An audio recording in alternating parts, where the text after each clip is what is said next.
Welcome to Still Unbelievable, a podcast by Reason Press, where we examine religious claims, especially those made by Christians, and we regularly respond to items that are featured on the podcast Unbelievable. We embrace dialogue, but as skeptical former believers, we will also criticise unfounded claims and unsupported beliefs.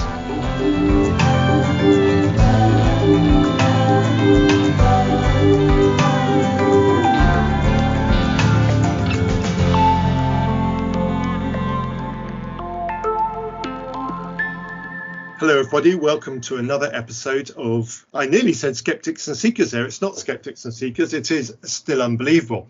But the reason why I very nearly slipped there is I've got an emergency co-host with me.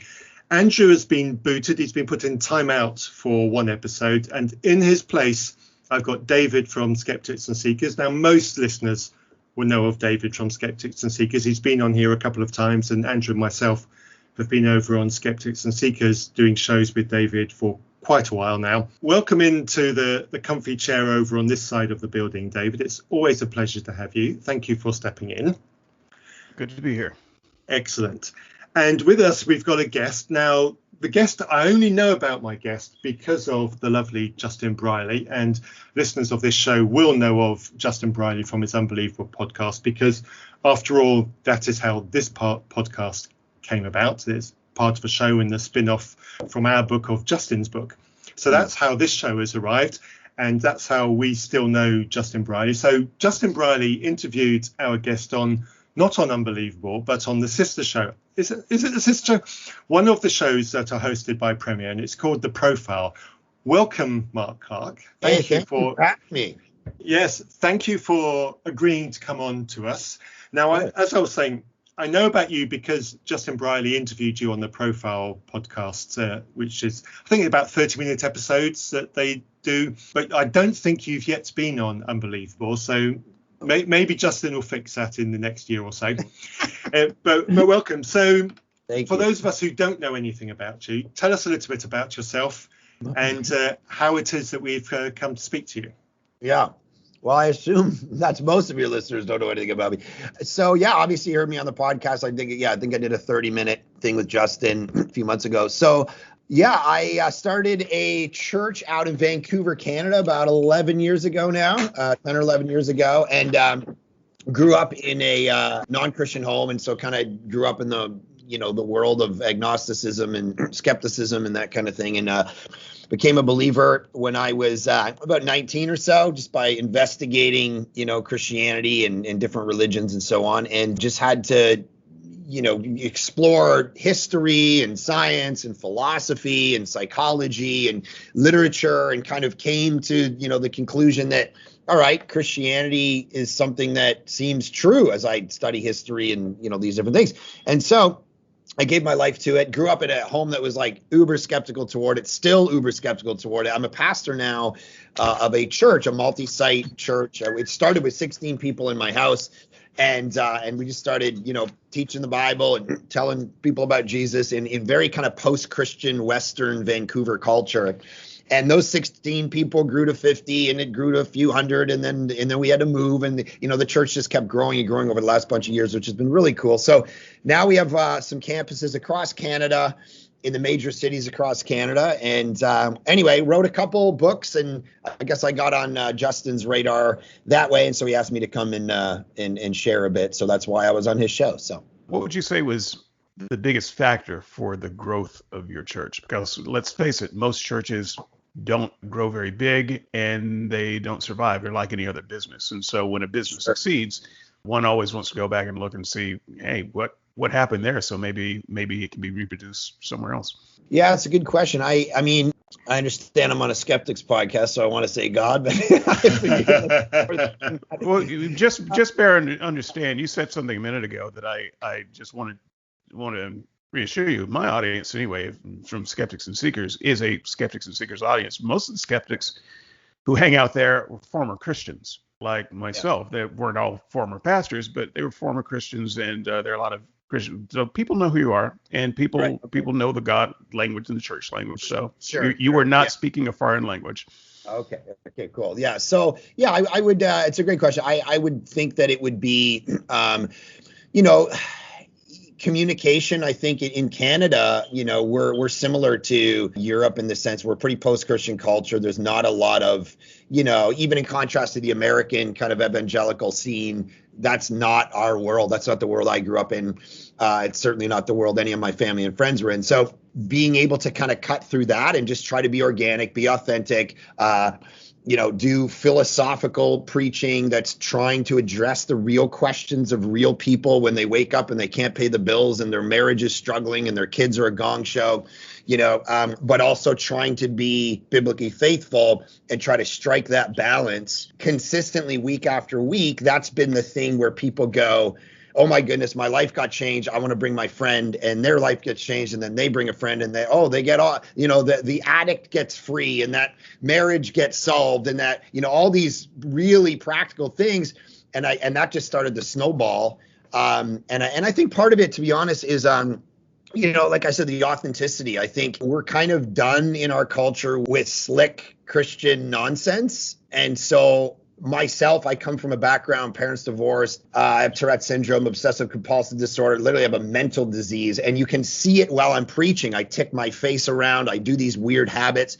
And I always thought, in the Western world, you got to be this perfect looking, perfect person to be able to reach people for Jesus. And it's like, what I've realized is people have gravitated toward the limp, and it's given them permission to be not perfect people. And to be broken and be like, okay, this guy's up there twitching his face around. He's 20 feet on a movie screen in all these cities across Canada. He makes weird noises and swears at people. How could God, this doesn't even make any sense that this guy's a pastor. So I think people have found freedom in that. And anyway, so those are, I think, a couple of the components about why I think, the church has grown. That's interesting. I think that works. There certainly is element, and I'm digging out a memory of that. Here in the UK, we have this annual Christian conference called Spring Harvest, which happens over the Easter period every year. And as a Christian, I went to it, 20 odd years ago. And I remember one of the people standing up, and that's right, the memory's coming back now. There was a girl that had come and given a testimony, and she was doing something to do with youth work, and she'd given a testimony. And she said, back then when I first became a Christian, my hair was purple and I wore clothes which weren't the normal fashion and all this, but she was standing there looking straight-laced. Her hair was a natural color and she was just wearing nice stuff. And she finished testimony, she went off, and the guy who was leading this whole thing from the pulpit said, I have to confess, I feel a little bit disappointed that she looked too Christian. Right. And so you telling us about that just brought that 20-year-old memory back. So I think I get it, and I think certainly there are people in the UK that get that, and certainly from a Christian perspective, when you talk about people being broken, you don't want somebody up there who's too perfect. You right. want somebody who has faults that you can identify with, because then you feel equal with them, and I think that engages people better. Whereas if you've got somebody there who's just so perfect they can't be touched, you say, well, how can they be relevant to me? How can they possibly understand the struggles that I'm going through? How can they possibly understand how this issue that I'm facing every day affects my life? So I think from a human perspective, I can get that. And certainly in the work environment, I identify better with a boss who's at my level than a boss who knows absolutely everything. Sure. So you've mentioned your books. So tell us a little bit about your books. So you've got the two books, The Problem of God and The Problem of Jesus, if I remember right. Now, we've all read your latter one, your recent book, which is only about a year old, if my memory is right. Yeah, February, yeah. Tell us how you came to writing those books and what it was that motivated you to write the books. Yeah, I mean, like I said, so the first book, The Problem of God, kind of deals with the, top 9 or 10 questions that skeptics raise against Christianity, at least in my environment, or the ones that I had growing up in a non-Christian home. And, I got a dad who passed away when I was 15 and he didn't know Jesus. So it's like, okay, if hell is real, that's not a hypothetical for me. I gotta wrestle with, is this legit? Does it make logical sense? Is it biblical? Because I can't create my own meta narrative, right? I can't just decide things are true. I gotta say, if I'm a Christian and I believe the Bible has an authority over me, I gotta go with what it's telling me. And if it tells me this, then I gotta believe that. And so I don't get to just sit and eat pizza and go, this is what I believe about the world, and now this is reality. So if hell's a thing, I gotta, so I had to wrestle with that, evil and suffering, losing a parent so early and going through that kind of stuff. The Bible itself, sex, actually, I have a chapter in there on sex. It's probably the longest chapter actually in the whole book, because it's so funny. Like, not growing up in the church at all, it's not like I sat and read every apologetics book ever written and went, yeah, that's like, I'm not sure half of these guys like have had sex. Like nobody's putting sex in their apologetics books, but we know that most people, it's what drives their decisions in life. And there's a lot of people not becoming Christians because their view of Christianity and sexuality. Like, what I grew up in is like a world of people going, I don't want to believe in Jesus because I want to sleep with all these high school girls. It's like, that's the thing behind the thing. Let's not pretend, everyone's not becoming a Christian because they epistemologically don't agree with the Kierkegaard, whatever. It's like, no, it's not. It's because they want to have sex with people. So I wrote a whole chapter addressing sexuality and Christianity. So all these kind of questions that I wrestled with growing up, I wrote a book to go, okay, how do we actually speak into these in a post-Christian culture? And hypocrisy, of course, which is a super popular reason people don't become Christians now. Of course, the church is jerks. They burn witches, ergo, we shouldn't be Christians. So it's all those kind of questions. And then the Jesus book, a couple years later, a few years after that, was, okay, what about Jesus himself, right? So did he do miracles? What did his parables mean? What was his life actually about? And then discipleship stuff, death, resurrection, all those kind of things. So kind of honing more specifically, into the Jesus question. So those are the two books. Thank you. And I think I just need to flag up, we've not read the God book. We've read the Jesus book, but it does certainly sound like the God book will be interesting to dip into. So that will be something that we look into after we've done this recording. But we went for the Jesus one purely because it was your most recent book. Sure, yeah. And it's been an interesting read, and it certainly hits a lot of the talking points that we meet and we face along, because Jesus is a really big question. And certainly for me, now that I've now not been a Christian for 12 years now, for me, and Jesus is a place where I end up quite a lot when I'm having conversations. And if I'm talking to people about Jesus, it's often they want to take me to Jesus and the resurrection if I'm challenging the concept of Christianity. So that's kind of one of the reasons as well why we went for the Jesus book, because that's a big thing. Because if Jesus happened and if Jesus died and resurrected, then all those other bits about the sex and the sexuality and the hypocrisy, all of those need to be sorted out later. Because if Jesus is real and if Jesus really resurrected, that's the clincher. Sure. So the conversations that we have, that hinges around that, because if Jesus resurrected, but I don't like the Christian message about sexuality and hypocrisy, I need to find a way to deal with that, because I can't deny God and the resurrection if they happened. So quite often we end up there, and that's really is a big issue. And it was my ability to doubt that, among other things, but certainly doubting that was one of the hooks that pulled me out. So. Do you mind if I ask a really quick follow-up question before you get to the Jesus book? You jump into that, David. Yeah, I just wanted to. So I don't know if you know much about my history, Mark, but I wasn't just a Christian for the vast majority of my life, but I was a preacher for a good part of that too. And so, having done plenty of personal work and evangelistic work, work with the church, I don't think I've ever met anyone that you've described, someone where sex was the big issue and they didn't want to become a Christian because of sex, because of this some kind of hedonistic drive. That doesn't conjure up an image of anyone that I knew or know. So there are plenty of reasons why people didn't become a Christian, but that wasn't it. In fact, of all of the people that I knew and know currently, I know more Christians that are sex addict, drug addict, alcohol addict, hedonistic, materialistic people than I do atheists. And so it seems like if you want to become a Christian, you can become the kind of Christian that still does that and just repents every other Sunday. I've never seen that as a thing that kept people from Christianity. And so I'm just kind of wondering, is the environment that different where you are coming from, that we have this different view of the atheist? Because I don't recognize that characterization.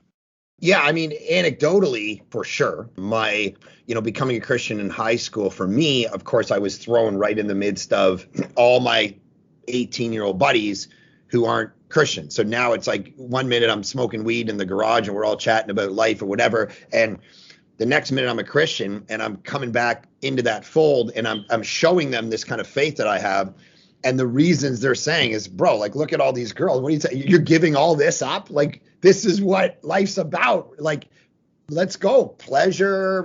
But also, I think there's a second piece to that. I think at one point, Christopher Hitchens talked about this. Like, I can't become a Christian because of the terrible sexual ethic of Christianity. It's too exclusivistic. There's no version where I can just go have sex with whomever I want, whenever I want. And that piece of limitation isn't necessarily compelling to me. It's not something I gravitate toward. It's a bit of a repulsion. But the second layer to it, and obviously you would have seen maybe more of this, and what's embedded in what I mean is there is certainly a pushback culturally to the sexual ethic of Christianity at large. So it's not just the hedonistic stuff. It's, I don't like what Christianity teaches on male, female, marriage, homosexuality, those kind of things. So the sexual question at large is what I'm talking about. So I'll just throw it back to Matt because I know that he wants to get into the Jesus book, but I try to keep up with what Christians are saying and the statistics and trends and surveys and such. It seems now more Christians, people who identify as Christians, are in favor of homosexuality than not. So, I mean, if that's what you're thinking about, this is not an impediment to Christianity. And so it sounds kind of like an old narrative that doesn't apply. Well, I'll give you today. There are plenty of versions of Christianity where people gravitate to, and the worldviews regarding sex just don't seem to be all that different. Right. So the anecdote is, we did a sermon series 2 years ago as a church, and we put out to the internet, we said, okay, internet, you can ask Mark any question. It was a series called Anything Goes. So internet can ask a pastor any question they want, and then we're going to take all those questions and we're going to see which ones the most people asked. Then we're going to put those on the internet on a certain page, and we're going to ask you to vote for the questions you want Mark to answer on a Sunday sermon. And so literally, I think we got like 10,000, 11,000 votes to the certain questions. And then we answered like the top 7.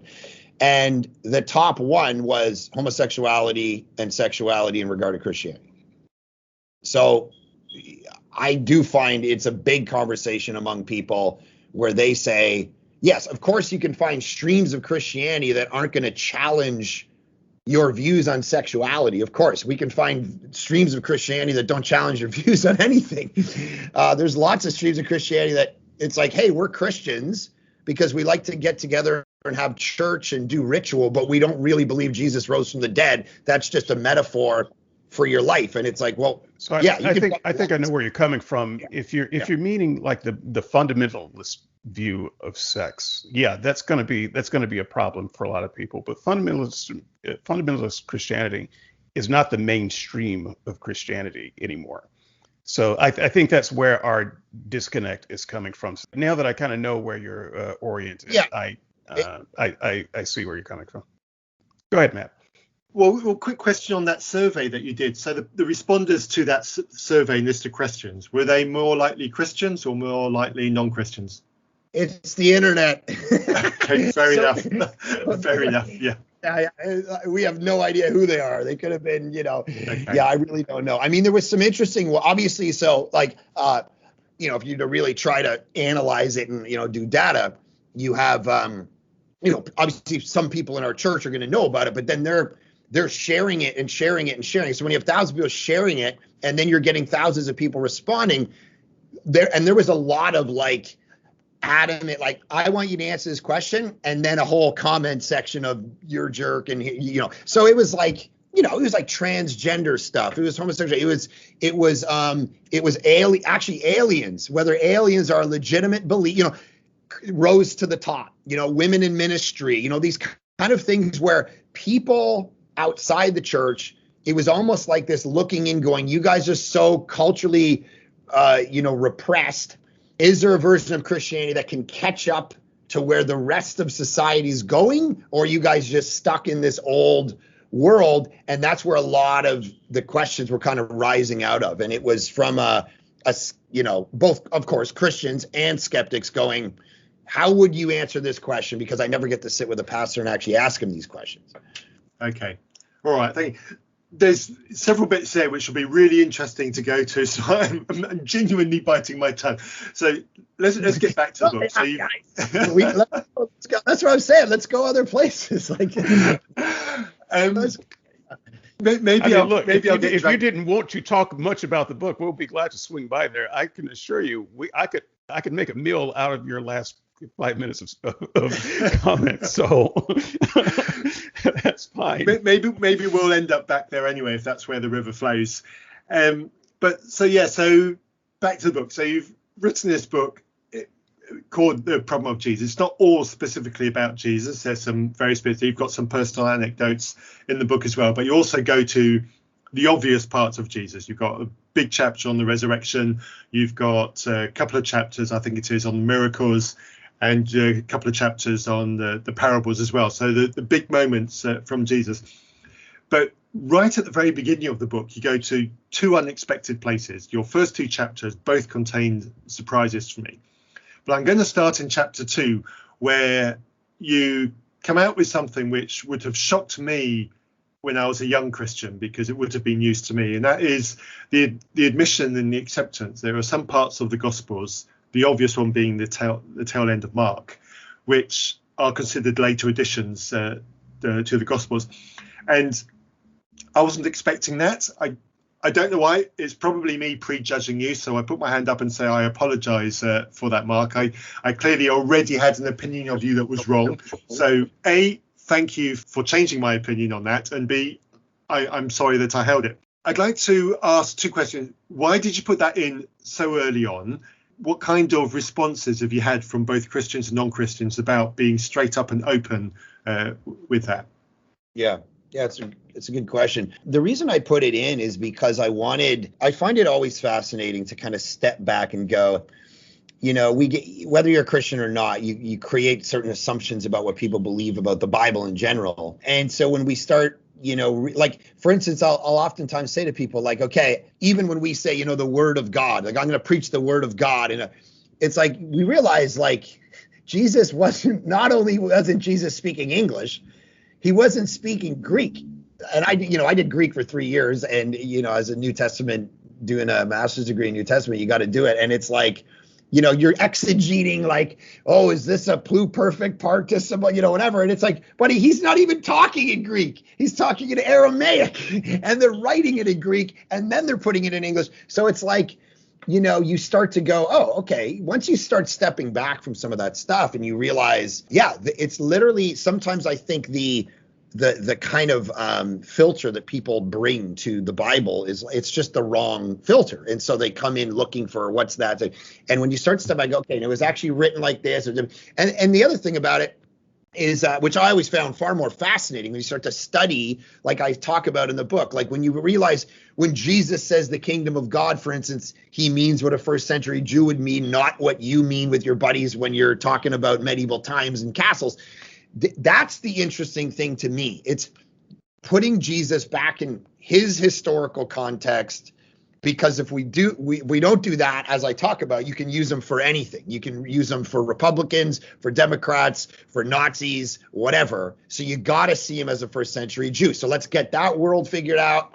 And then he starts to make sense. So anyway, all that to say, I don't actually think the Mark 16 or the John 8 piece is all that controversial, partly because, as I point out, every Bible you pick up tells you that. It's in every footnote, and every Bible I have in my office has a little note on it that goes, earliest manuscripts don't have the story about the woman at the well, or the woman who gets caught in adultery. I mean, and it's like, yeah, okay, like no one's trying to hide anything. And so I don't think it was all that controversial for people, because I don't think Christianity's been really trying to hide, the probably 2 or 3 passages in the New Testament where this is actually an issue. So wait a minute. I'm sorry. I've heard that argument a few times before. And yes, the footnotes are in some of the Bibles. I don't know that I know of many King James versions where those footnotes are. But first of all, most people don't read footnotes. And second of all, to say it's not in the earliest manuscripts, most people don't know what it means. But if you told them outright, this is probably fraudulent, they wouldn't buy the Bible. And so that's a very different thing. Furthermore, when you read the lectionaries, I've worshipped in churches that use lectionaries and things like that. All of these passages are read right alongside the scriptures that are accepted. No one skips over them. No one makes a footnote when they read them. It's the word of God every Sunday. Preachers use them in their sermons every Sunday. And so I don't find that to be very convincing to say, well, they're footnoted. Right. Well, okay. So literally in the body of this one, you can see right in the thing. So it's not even a footnote. It's literally in the text as you're reading it. It says the earliest manuscripts do not have these verses. So you really can't miss it even if you're not a footnote person. And I've pointed this out to my church many, many times, and they still buy the Bible. So and partly because, and I think what we're trying to get at here is, I think the scholarly work has been done to a respectable point where we're only literally, depending on your view of the scholarship of the New Testament, we're only literally talking about a couple passages. I agree with you if it's like every 4th sentence is like, nobody knows whether this is legitimate, to be like, okay, why am I buying the Bible? But the fact that it's a 2,000-year-old book, and there's, this many manuscripts, and this and this and this and this, and it's been, archaeology has done this, and we've only really come up with a couple problems, that get coupled in these certain areas. I think that's partly why it's not as big a deal for people. But right, I appreciate that, and I think that's a little bit of a bubble. The fact is, if you tell people that the Lord's Prayer that they know really isn't the Lord's Prayer, which I was surprised that you called out in your book, that John 3:16, probably doesn't actually say that full thing that they say, they would write you off as a heretic. And once again, all of these places where you're saying, well, they're footnoted, or they've noted that they're not in the oldest manuscripts, people are not textual critics. They don't know what that means. If you tell them Jesus didn't say this, that someone added this in, that this is not the word of God, they would have a problem. I think most Christians, at least in the more fundamentalist strands. And when preachers preach these passages, they preach them as in the same way that they preach other things that they believe Jesus actually did say and do. It muddies the message. I understand. But what part of the point I'm making in pointing those things out in the book is all of this is Jesus according to a writer. So saying Jesus didn't say this in John 3:16, or that it shouldn't be red letters necessarily, isn't an explosive idea, because it's all John anyway. So my point in saying that isn't to say that Jesus never said it. It's that the red letters could stop at verse 15, and your favorite verse could be John summarizing what Jesus just said. So it's not or even the Lord's Prayer. It's like, so at some point Jesus stops talking and we have Matthew coming in. Once you start to understand how the Gospels are put together, what I'm trying to tell my audience is it's all Jesus according to the writer anyway. So it's not, Sermon on the Mount's it's not recorded on an audio tape and then someone went, okay, because that would take 14 minutes. It's like, it's a collection of stuff that they bring together from years of him saying it 200 times. And that's okay. So that's part of the point of why I talk about that in the book. Okay. And you mentioned, just one more, Matt, you mentioned how authors had the freedom to change stories in certain details, would change the order of events for their own particular narrative or their own particular, sermonistic approach. They changed the setting. It happened here instead of there. It happened this time instead of that time. Well, it didn't exactly happen this way, but that way. So this is what Craig Evans calls Crea. And I think I saw you mention Crea in your book. Now, when I spoke with Lydia McGrew, she and I had a conversation about Crea, and she agreed with me that Crea sounded just cray. But I like Craig Evans too. I haven't had a chance to have a conversation with him, but I was kind of surprised to hear you present Crea in this way, because that gets a lot of pushback from conservative Christians. Yeah, I think that the gospel writers had certain liberties to move things around because they're writing theological documents, and they're not writing, biographies the way that we do.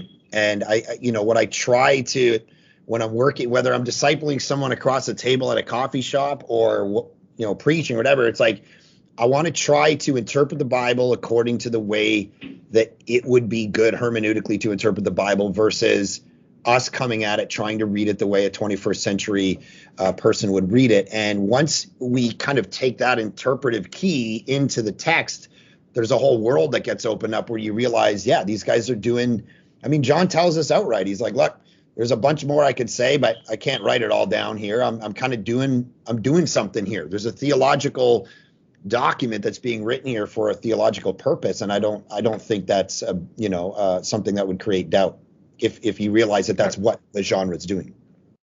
I appreciate your answer there. Matt, go ahead, take it away. Okay. Thank you. This is more a commentary aside rather than a question mark, so you can relax a bit. But I do want to say thank you for your honesty and what you were saying about those passages.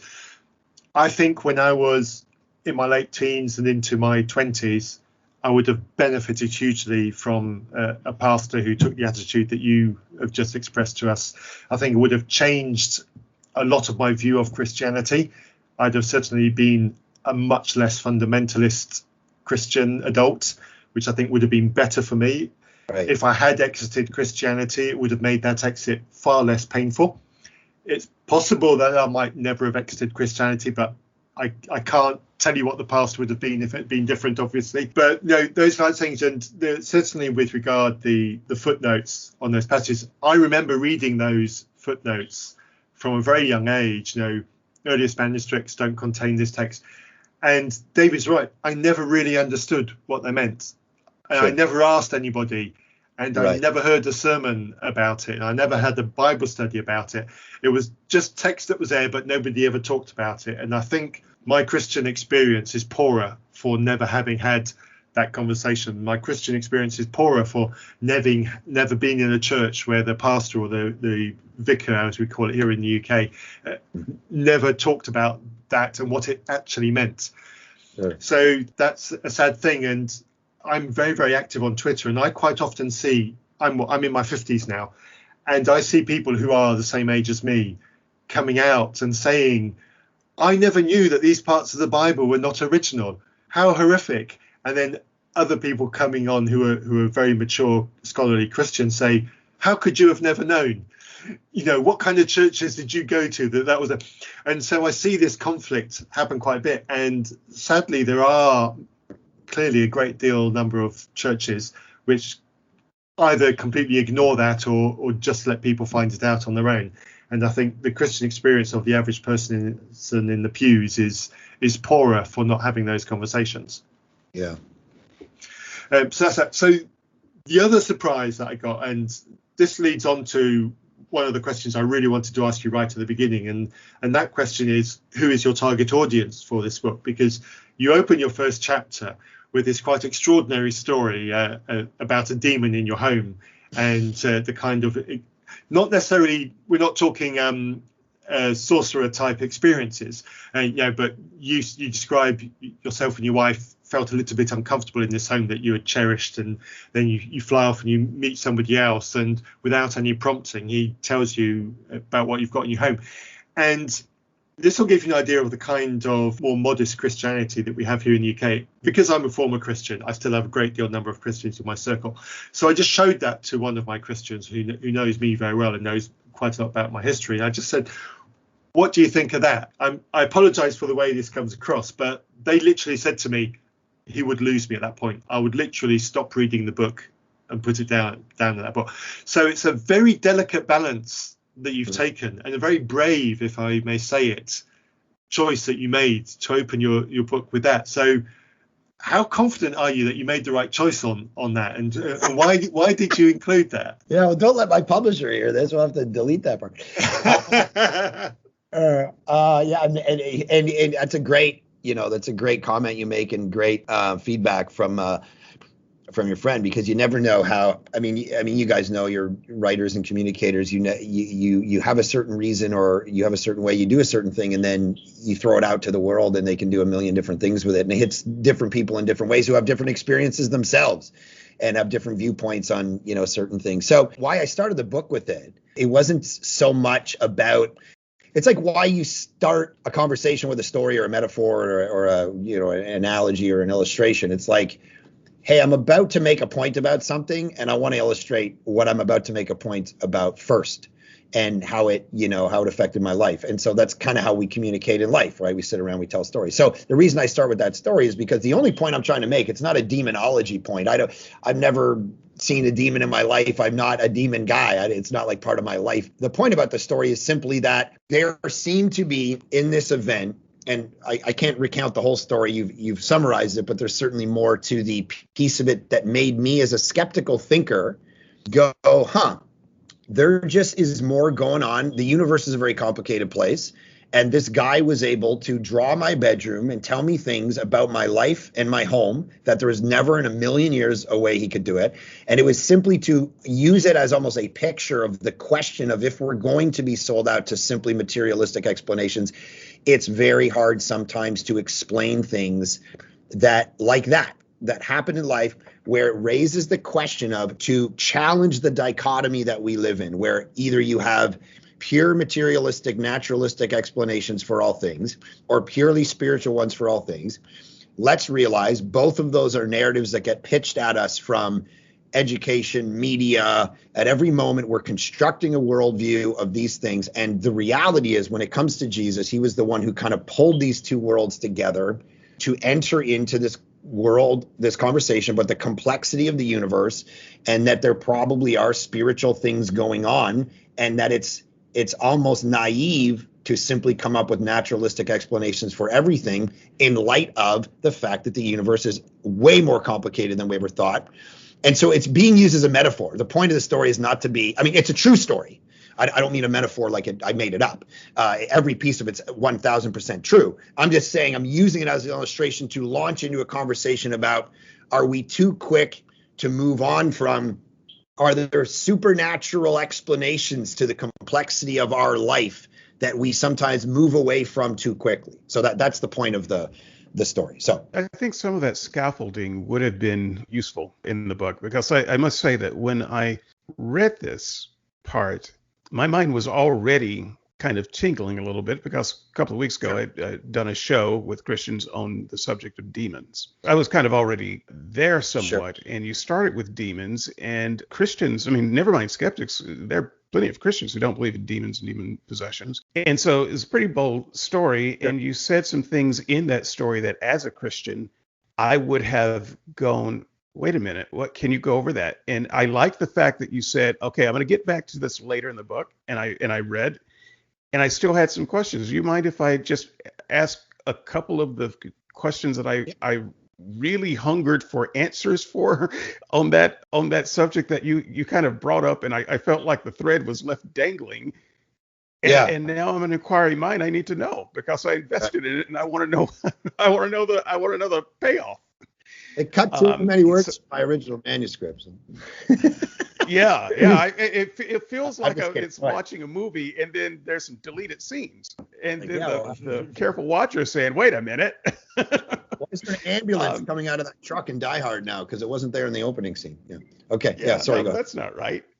So, okay, the first of the questions would just be from a theological point of view. In talking about demons, you mentioned that this was the person you were talking to mentioned that there were classifications of demons, and this one was a sex demon. Now, you never did elaborate on that, but I don't recall anywhere in scripture the idea of classifications for demons. And so even when I did believe in such things, sure, I simply thought that demons were demons, and, it took advantage of whatever weakness you have. But it makes it sound like, there's a demon university somewhere, and some demons major in lust, and some major in gluttony, and some. So where does this idea, if biblically, I'd love to know where, but if otherwise, I'd like to know where this idea of classifications of demons come. And while you're answering that, I'll just throw in the second piece too, sex demon, because what you described didn't sound like that. So what made the person feel like it was that particular class? Last piece of the puzzle, you can answer any of all these. What did you do to get rid of the demon?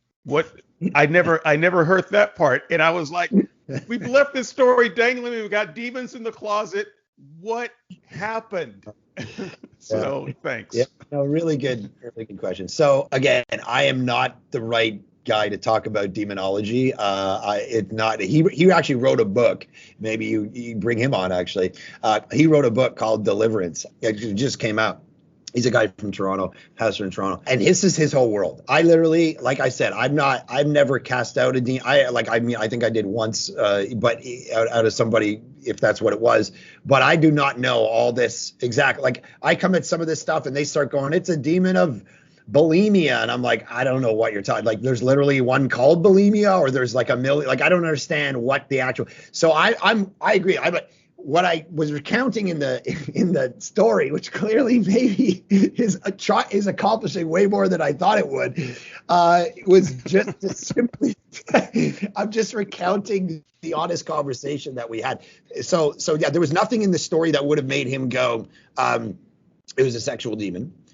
So it's not like I'd gone, oh man, and he went, oh yeah, it was literally, what had built up to it was interesting in light of some of his comments, which obviously we have a certain amount of time, so I'm not going to bore you with. But what had built up to the moment where he started to talk to me across the table from this out of the blue with no mention, nothing, was it was very interesting, and it seemed to make sense. But my point isn't it was a sexual demon or it wasn't. This is just what he said to me.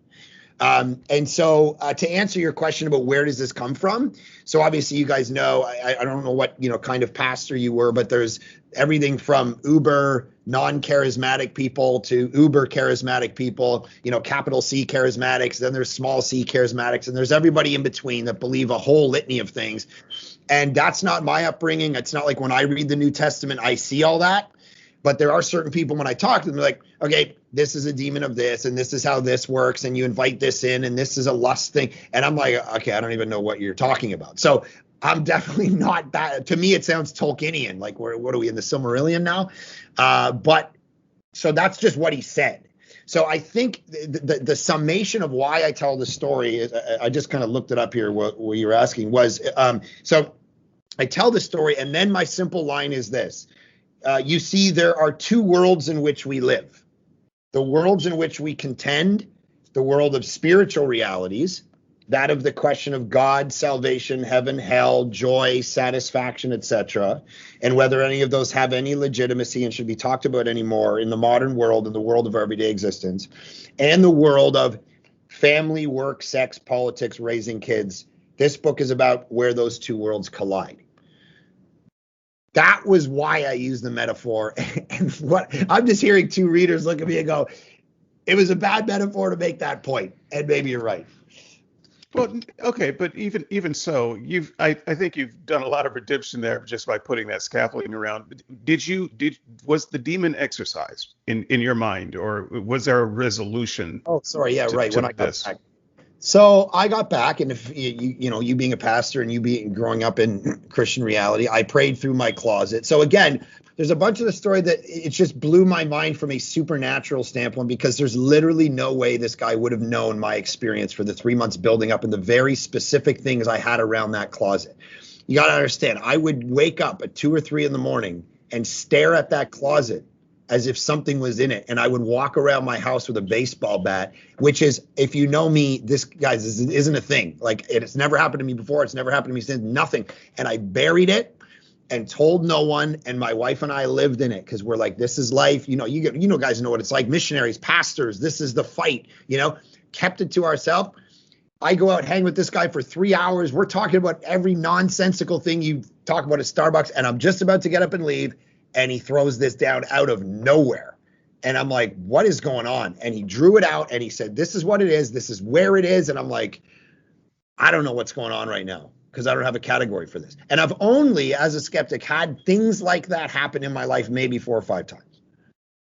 So anyway, to answer your question, I went home and I did the classic, like, prayed through the closet. But we had already put the house, we were renting the house, and we already decided we were actually going to take another house. So that was already in process. So we ended up actually leaving the house within a month after I got back from Toronto. So there's no great story of like, I came back and everything. I came back, I prayed through it. I never walked around the house again, but we were gone within a few weeks and we had moved. So anyway.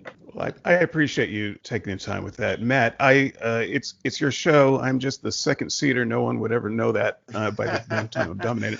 But I'm actually going to make I'm going to make a presumptuous suggestion and say we wipe the deck and go to miracles, because we've got so much on the deck, and miracles are such an important part. We only have 30 minutes left. I'd hate to lose it. That is true. I'd just like to throw in the last quick question to Mark, though, is who is this book aimed at? This is the question I should have asked earlier on, and it's the one I want the audience to know.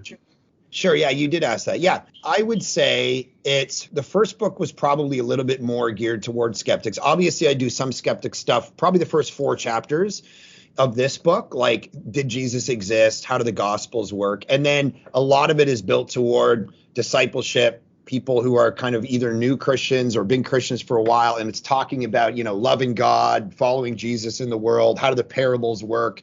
Some of that stuff. So it is geared toward kind of both audiences. It's not a strict, or else it would have been a different book.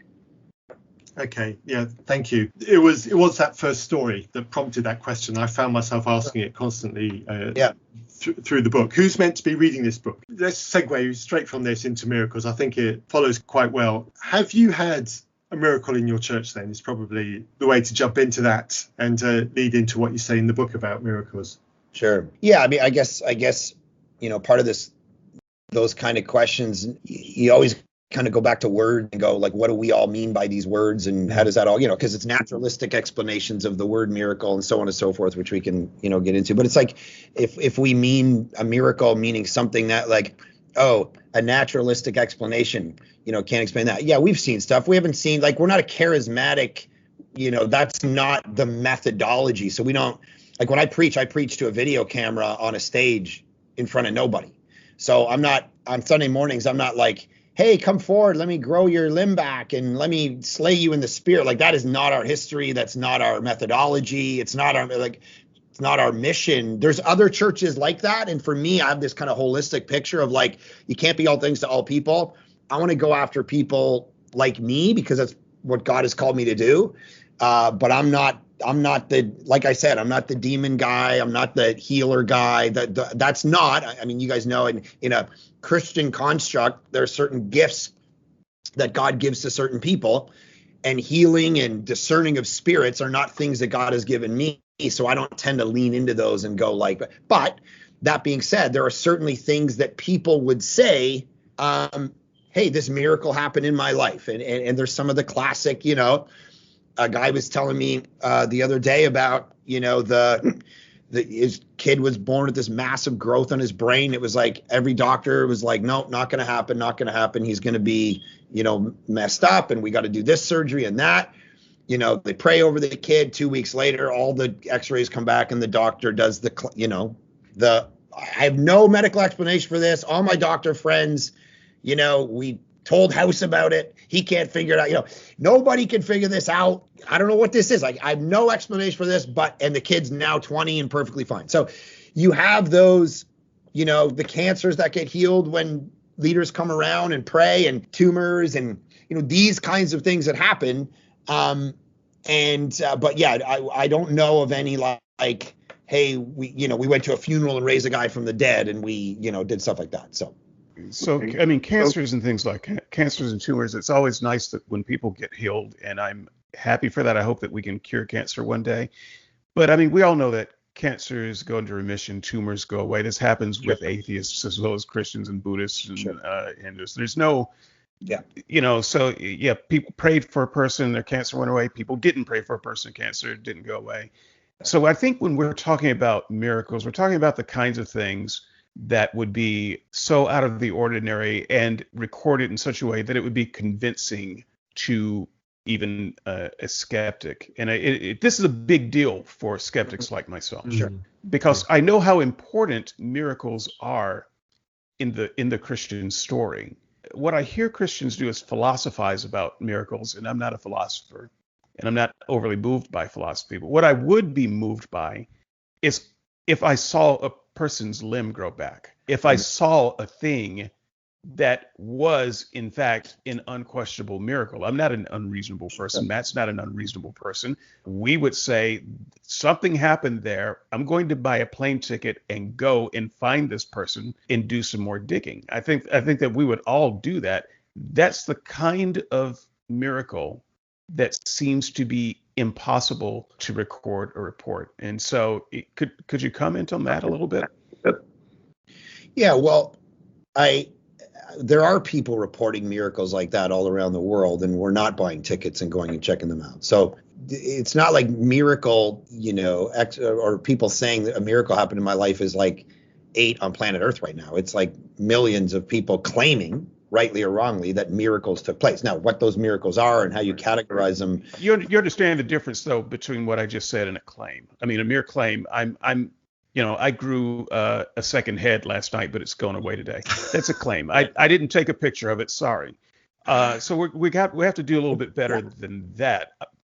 So I don't want to I want it to be clear that atheists are not unreasonable people. All right. So reasonable claims with evidence to back it up, that we can see evidence for all kinds of things, and we don't see miracles like that. So that's what I'm talking about. Yeah, fair enough. When I think about that, and again, I came from a skeptical background. I grew up in a home where, my dad wouldn't spell my brother's name a certain way, because Matthew with 2 T's, because it was biblical, and he didn't want anything to do with the Bible. And then 4 years later, they had me and named me Mark. So clearly this guy had never picked up a Bible in his life. This is the home I grew up in. So these people to this day think I'm because I'm a church leader, and people come and hear me preach, and I'm a Baptist preacher, guys. I'm friggin', I'm Charles Spurgeon over here. These guys think I'm a cult. I'm pretty, theologically conservative, and yet because they don't know my family, my friends, my whole. Anyway, point being, so I'm that kind of thinker that wants to, put things. But as I read the New Testament, and as I hear about these stories, or as I cite in the chapter on this, the Craig Keener book, for instance, this 2-volume, 800-page thing on miracles, where he's going to all 7 continents and saying there's 250 million miracle claims going on right now that doctors are signing off on, and all this kind of stuff. I go, okay.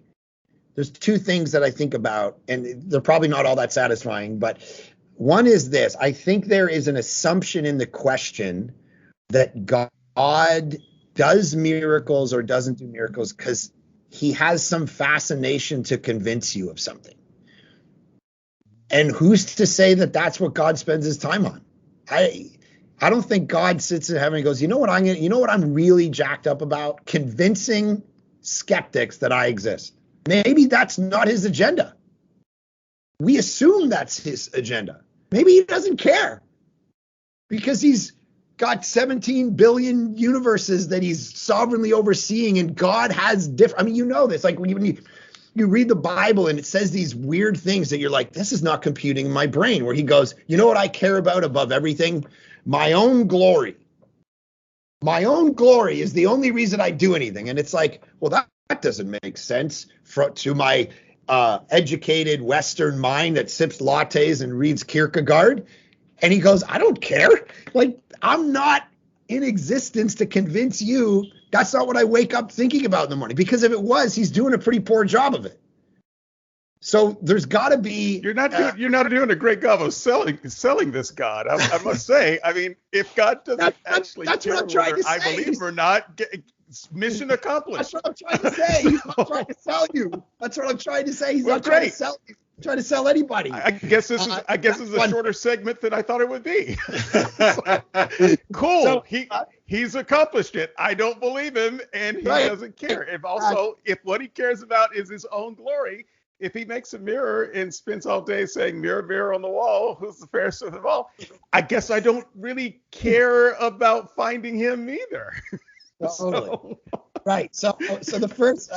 And I'm not saying that's why he doesn't sit in a mirror and look at that. But so that I'm just saying to push back against the question and how we come to it and say, I don't see the kinds of things that I would get in a place. And because when I read the New Testament, what I see these miracles trying to do is it's always coupled with like teaching on something, right? So Jesus like heals the water and turns the water into wine. And then John's not like, okay, that was the point. So everyone look. Everyone who is a skeptic who thought water could never become wine, you should all just believe this now. It's this, there's 6 stone water jars and they stand for the Jewish purification ritual. And so he's trying to say that the new wine has come. And then the next thing is the temple, and he turns the thing because he's trying to say I'm the new temple. Like there's always this theological thing that's being taught in the miracles. In fact, over and over in the New Testament, he's like, I don't want to just do a miracle for you so you can interpret it however you want and you can go through life. I have a teaching thing that I'm trying to do. Because if he just does a miracle, it begs 13 questions. Who did the miracle? Which God should I believe in? What is it saying about the world? All of those things. So I don't think miracle is the main, currency of God and how he relates to the world. Matt, the last 17 minutes belong to you. I got no more questions. I know. I genuinely don't know how to respond, Mark, because you've thrown me off. You've almost spoken like a skeptic. And you've said things that I never in my wildest dreams believed I would hear a Christian say to me. And I don't know how to process it. So congratulations. But I don't know where the compliment is in there, though. So, but yeah, it's strange to hear you say that. But I think where I would like to go is, yeah, let's say you're right, and if God exists, you are probably more right than most other Christians. It certainly feels like that to me. But I think the question I would ask is, if that's the case, why any miracle at all? Surely it's either 0 miracles or stacks of miracles. But the gentle trickle that we see now doesn't seem to fit. Sure. That's more of a comment than a question, but yeah. Sure. Yeah. No, I agree. I guess it just comes back to that main, framework of the purpose of them and how you define them and those kind of things. That if I agree with you, that if his main thing was trying to do that, then there should be more. It should be on YouTube. It should be, but it seems like this is not. It's almost like when you read Jesus and he tells a parable, like in Mark 4 or something, and he's like, the seed goes in the ground and the birds come, you guys know, that kind of parable. And then all the disciples are like, okay, cool. Like now explain it and make it clear to all these people who are listening. And he's like, yeah, no, that's not actually what I'm trying to do. I'm actually trying not to make it clear. And they're like, okay. I guess, and it's like we deal in the world of just trying to make stuff clear for everybody. And Jesus is kind of working on this level where he's telling stories that are kind of messing with everyone's brains. And then he just keeps going for the weekend, and it's like, okay. So that was actually on my short list of questions too, but do you understand, let me just ask you this. Do you understand how off-putting that makes Jesus seem, that the most important person in the world, with the most important message in the world, that if people don't believe it, would be lost, and he would take his opportunity on stage to speak in a way to purposely make sure that most of the people who hear it don't understand it? Well, I don't think that's necessarily true. I think when he was telling a parable at a particular moment to a particular audience, he is doing something where he's doing a 3-year ministry. And so if he comes out of the gate, I understand that, but I just want you know as well as I do, because you're a preacher, what Jesus said when he was asked directly, why do you speak in these riddles or parables, if you will? Why do you speak in parables and not plainly? And Jesus said, if I spoke plainly, people would understand me, and I don't want them to. Exactly. That's a paraphrase. So right, but that is, but I have right. I've said that correctly, and I'm just saying, do you understand why that's so off-putting? But it's not off. He spoke in a way.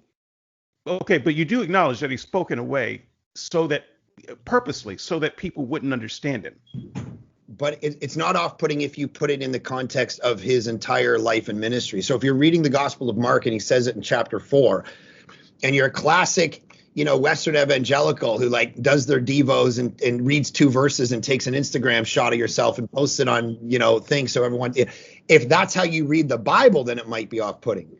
But if you read the Bible the way that people read the Bible, you don't just read chapter 4 in isolation. You get all the way to 15 when he's being crucified, and you realize he had 3 years of ministry to do. And if it comes right out of the gate in chapter 1, it's the same reason he tells the demons to be quiet when they're like, hey, you're the Son of God. And he's like, shut up, don't tell anybody. He's like, there is a secret in his ministry that goes along because he's got 3 years of stuff to do in order to do the best for the most amount of people, versus, okay, let's just let everybody know exactly because this audience needs to know in this moment. There's a bigger kind of story going on. So that's what I mean when I read the Bible. I'm not supposed to just read it in isolation from the bigger picture of the larger thing that Jesus is trying to do. I am so disappointed that we've got a hard stop coming up, Mark, because we could have so much fun chatting with you for another hour. I have absolutely no doubt about it. Have you got time to answer our closing question of Sure. Do you have a favorite Bible character? Jesus. Jesus. I'm sorry. It's the second outing that Jesus has had. We've been doing this for 2 years. I can't remember how many times we've asked this question, but this is only the second time that Jesus has come out. I did wonder if that might be the answer, but I thought Mark has had so many surprises, he might have something else. Why Jesus? Yeah. Well, I think, I just preached this sermon on Sunday on John 5, and his whole point is like, hey, you've been reading the Bible your whole life, and you look to it to get eternal life, but you miss what it's actually about, because it's actually all about me. The temple's not just a temple. It's an archetype for what I'm going to come and do. That, I'm the true and better this and this. Like the whole story has been weaving in this cruciform pattern throughout history to me and what I'm doing. And if you've read the Bible and you haven't realized that it's really about the message of Jesus, the life, death, resurrection of Jesus, you miss what the Bible is about. So it's kind of like, how could it be anybody other than, because he's the hero of the thing? The Bible's not a story of a bunch of heroes. It's a story of a bunch of failed clowns that God used in spite of them, not because of them. Jesus is the only hero in the story. So Moses doesn't get to go into the promised land. Abraham sleeps around with slaves. Noah's a drunk. These guys aren't the heroes. They're setting up the hero. So anyway, all that to say, what other hero would I want in the Bible story other than him? Because I think it's all pointing to him. So look, I just want to say for my part, it's been a pleasure having you. I am not a regular on Still Unbelievable, but there's a lot of overlap in our audiences, and I can say that my audience buys books and reads them. I hope that you will come back to do another Still Unbelievable and talk about the first book, The Problem with God, and you'll have Andrew, who really wanted to be on the show and had some questions that he wanted. I think he's read that book. And so if you don't come back, I'm going to feel like you didn't come back because of me. So can I get a promise from you that you will come back and talk about your first book with Matt and Andrew? I would love to come back anytime, and I will be disappointed if you're not part of it. Well, we can always have you on the No. WWE version of this, Skeptics There and you go. Seekers, and have a real show. I love it. Yeah, and Andrew and I are the first round. David is definitely the final. Thank you. David has done a strong sell on something I wanted to back channel, but there we go. The invitation is already out there. Listeners, I hope you've enjoyed this. I'm sorry it was shorter than we like to do. Clearly, Mark is a fun guy to have around and to chat with. There's definitely a lot more that we can do. So you have already heard it. We'll see what we can do about getting Mark back on again, and we'll see what conversation we can have there. I understand that you're away for the whole of next month. I hope you have a really good break. Where else can people find you online? I understand you have a podcast. Am I right there? Well, I think I post like twice a year. My podcast is me talking into my telephone as I drive around thinking about things, and I only post twice a year, so I'm terrible at that. No, well, there is a sermon pod. So there's a Village. If you look up Village Church and you type in Mark Clark, then I have a weekly podcast in relationship to my like Bible teaching and sermon stuff. But yeah, and then I'm on Instagram, and once in a while I'll go on Twitter and kind of mess around there. But Instagram is probably the best. Mark A. Clark, I think it is. So. Okay. Thank you, Mark. And for those who don't already know Dave can be found at Skeptics and Seekers. And David is also very recently, or it'll be several weeks old by the time this episode goes out, on the Clint Haycock Mindshift podcast. So go and listen to that special episode. David will be around again as well. Sorry it's short again, guys. reasonpress@gmail.com for any and all communication. Thank you for listening. Until next time. Goodbye.